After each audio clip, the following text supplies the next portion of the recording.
Hi, I'm Don McKenna, and I'm retired now, but still active as a photographic artist. I'm Mark Fisher, and Don and I were asked to do this in honor of Michael Daft, who passed away, and we sorely miss him. But so we're doing this in honor of him. And I taught photography at the community college for a lot of years, and I taught music, and I've taught lots of other things, but you don't need to know about those. And I'll pass it along to John. Hi, John Nagel, retired from teaching photography at Merrimack College for 35 years, and I'm here as a consultant, I think. And that's exactly what we all are doing today. Michael had during these exhibits here several times for Amy here at Framations Gallery, and Don and I were here last year when he did it, and that's how we came to be standing in front of you right now.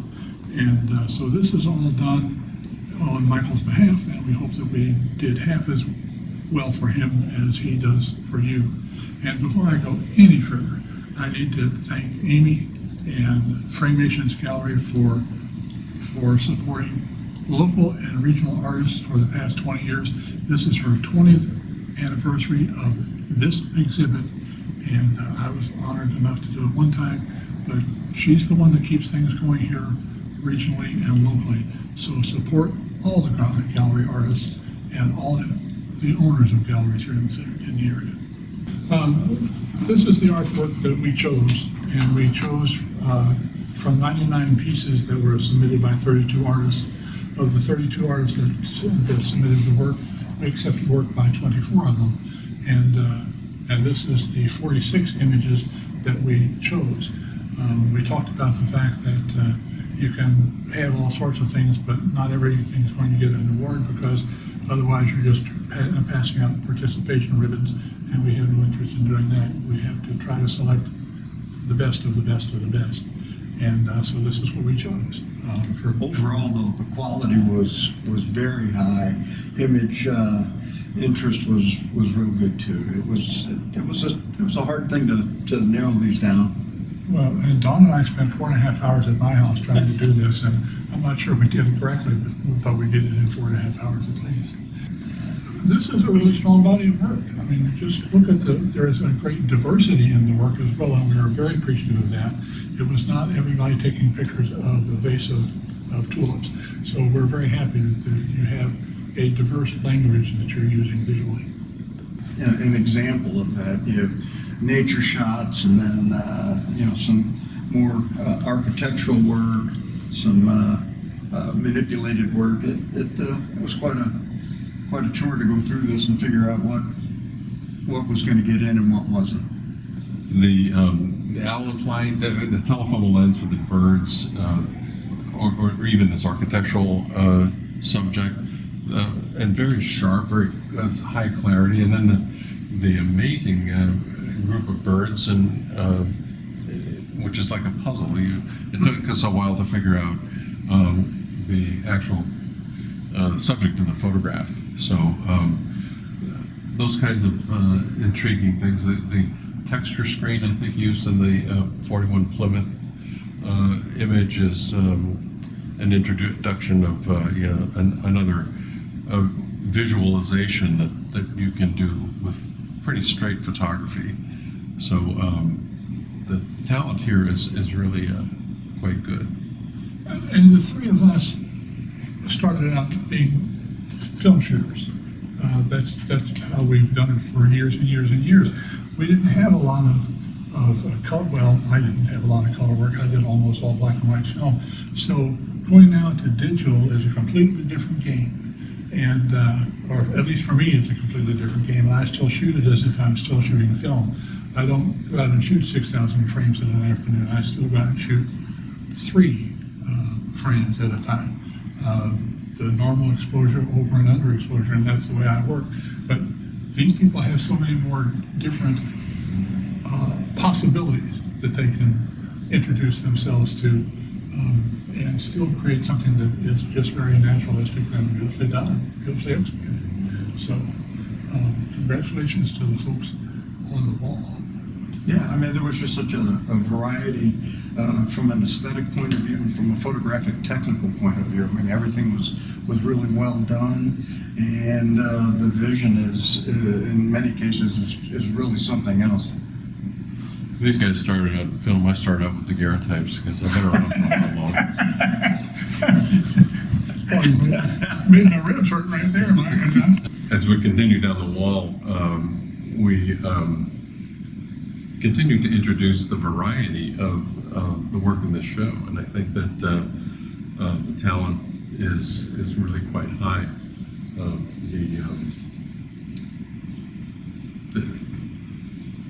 I guess the clarity and the skill sets that are used in making these photographs is what's impressive. Yeah, I mean, as I said, the technical aspects. I mean, here you have something that we've caught. This time. It's all incredibly sharp. It's very well done. And then here you have a close-up of a working man's hand, and you see the grit under the fingernails. The evidence of a working man. It's really a pretty impressive picture. When we were doing these things, we had to look at the various components that go into a photograph. First, just the thing itself that was captured here. There are so many different subject matters that were caught by a keen eye for that particular subject matter. Then you have to consider the frame itself. What was included in the frame, what was excluded from the frame. There's something happening out here beyond the edge of this fort. Why did the photographer not include that? Why did they include that? Why did they do it from this angle? Why did they not do it from above? Why did they not do it from the side? These are all the things that you have to think about when you're making your own photographs. But you also have to think about what these people did when they made their photograph. And talking of time is another element that photography is a part of, and that is you have frozen just a 60th of a second, or a 100th of a second, or a 1,000th of a second, or in this instance, perhaps, I think Amy said that the gentleman or person, whoever this is, woman, did this. This was done with 180 different exposures done over time, so that photography tells time, it shows time, it freezes time, it is time. That's all photography is. We have to worry about the lighting. The lighting on this hand is just absolutely beautifully rendered. And all of these have that same component of light properly manipulated, properly exposed. So no matter what it is, John mentioned the talent that's in all of these images. That's what you're looking for, all of those elements and more that are part of the photograph. So again, kudos to all the people who are here. Oh, I did a little bit of research before I came and blabbed in front of you. I wanted to know in my mind how many people are using their cell phones to take photographs, and how many photographs are made with a cell phone. I found online this little fact: 2.1 trillion photographs are taken every year with a cell phone. That is 53,000 photographs per day. That is 54 billion per day. And then per second, it's 64,000 photographs per second taken worldwide. So if you've got one of these 46 on the wall, you're in very high clover. So congratulations. We had to ask where this photograph was taken. There are times that, it's not just the light and all of that and the composition, it's the actual thing itself, the location. Landscapes, and this lighting in the landscape is just beautiful. We just couldn't figure out where it was, except it looked like rather Tolkien-esque a little bit. And so Amy told us that this one was taken in New Zealand. Obviously, you all get to travel much more than I do. I get to go to like Old Monroe and St. Peter's, and that's the extent of my wandering. But Good on whoever did that in New Zealand. Yeah, it's really unique, these little hovel kinds of things. It's there's a number of them in this shot. It was pretty interesting. I was somewhat struck by the number of bird subjects throughout this exhibit. There's hummingbirds and there's penguins in the middle of a beach. This beautiful egret photograph. An owl flying directly toward the photographer. And it was all very high quality. Mark was talking about the characteristics of photographs, and some people think, well, I want to do something as close to reality as possible. And if you consider it, almost no photographs are close to reality. Right. Your eyes see at a 16th of a second, so anything longer than that is broken up into a 16th of a second. You can't see a long exposure, and you can't see a short exposure either.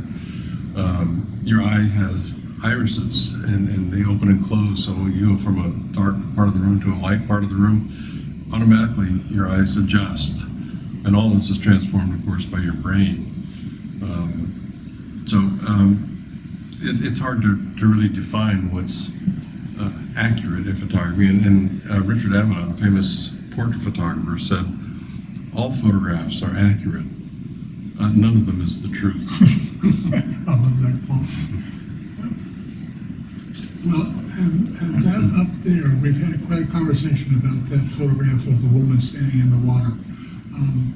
It's lovely. It's very surreal. But it caught our eye, and we puzzled about it for quite a while as to how that was done, because that's a portrait that was set up. That's not one that happened by accident. Apparently they designed that and they did that in their mind before they did it in their camera. It worked out pretty well. Yeah, beautifully executed, though. It was well done. Just in honor of Michael, we awarded this particular image the Michael Daft Award. I don't know that we even named the award completely yet, but that's what our intention was. It does sort of. Michael was a fascinating man, and he was fascinated about everything on the planet. I think there was nothing that he didn't explore, and while he was better known for some other styles, perhaps. He also did those kinds of things, but that's just such an elegant piece of work that we thought that would best honor Michael's. Befitting, yeah. So we mentioned Michael. Well, this is quite an expansive exhibit of your all's work. It goes probably about 7 miles down that way to the other end of the wall. Actually, it's about a wall's length, but. And it's all elegantly laid out in salon style, and Amy always does beautiful work in presenting your work to best advantage because it's so diverse. And that was one of our goals in doing this, was trying to make it a diverse line of imagery, not just landscapes, not just birds, not just people's faces or whatever. There are so many stories here that you've told that we wanted to try to expand as much as we could. We didn't want to eliminate anybody. I mean, everybody that is not here that submitted work still submitted fine work, but the work is short. The wall, Amy has limited space here, so she told us we had to have maybe 40 to 50 photographs to fit the wall, and that's where the daunting component comes in. What the hell do you leave out? Yeah, the subject matter was diverse. It was varied, and pretty direct in the approaches of most photographers. They all apparently have a particular lane they're following, and they're following it very well. We didn't want to remove any of the lanes, but space matters. So. I don't know how many years between the three of us are represented in photography, but there are quite a few. And I'm pleased to say that as an instructor at the St. Louis Community College at Merrimack, both Don and Mark and Michael were students of mine in the past, and we always looked at the classes as, and then some people here in this show were in these classes as well, as a group of colleagues working together, exploring this very unique avenue of expression called photography. So it's very, very rewarding to see the quality of work and the extent of subject matter that people have managed to accomplish. Well, one of the final things I can say about Michael is, I don't think Michael met a subject matter he didn't like. He was intrepid, he was avid, he was hungry all the time to go out and photograph everything, anything, always. He was curious. He was curious. He remained curious. And that was one, I mean, the man had much more energy than I'll ever have to go out and just crawl under and over and around and through. And he never said quit. He just kept going till the very end. So, kudos, Michael.